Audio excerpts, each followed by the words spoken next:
Ajith sir மேலதான் தப்பு. Ajith sir, இந்த தற்குறிஸ்க்கெல்லாம் வந்து இங்கிலீஷ் தெரியாதுன்னு உங்களுக்கு நல்லாவே தெரியும்.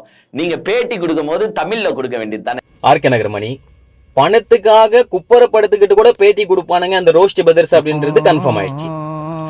அன்னைக்கு அஜித் சாரோட உண்மையான ரசிகன் விஜய் சாருக்கு ஓட்டு போட மாட்டான்னு சொன்ன இந்த வாயி இன்னைக்கு அஜித் சார் மேல்தான் தப்பு, ஏன் தமிழ்ல பேசல, ஏன் இங்கிலீஷ்ல பேசினாரு, அஜித் சார் மேல்தான் தப்புன்னு சொல்லிட்டு அஜித் சாரியே குறை சொல்ற அளவுக்கு இவனுங்க பெரிய ஆளுங்கண்ணா. நான் கேட்கிறேன் ரோஸ்ட் பிரதர்ஸ், அவருக்கு இங்கிலீஷ் தெரியும், அவரை பேட்டி எடுக்கிற அந்த லேடி இங்கிலீஷ்ல பேசுறாங்க, அதனால இங்கிலீஷ்ல பதில் சொல்றாரு. அவர் எந்த லாங்குவேஜ்ல பேசினாலும் பேச வேண்டிய கருத்து கரெக்டா பேசிட்டாரு. இதுல உங்களுக்கு என்ன பிரச்சனை நான் கேட்கிறேன். இந்த ரோஸ்ட் பிரதர்ஸ எந்த ஆங்கிள் வச்சு அடிக்கலாம் அப்படின்றது கொஞ்சம் கமெண்ட்ஸை சொல்லுங்களேன். அவரு சப்போர்ட் பண்ணாருதான், சப்போர்ட் பண்ணுவாங்க தமிழ்நாட்டு மக்கள். 2026 வெற்றி நிச்சயம். நன்றி.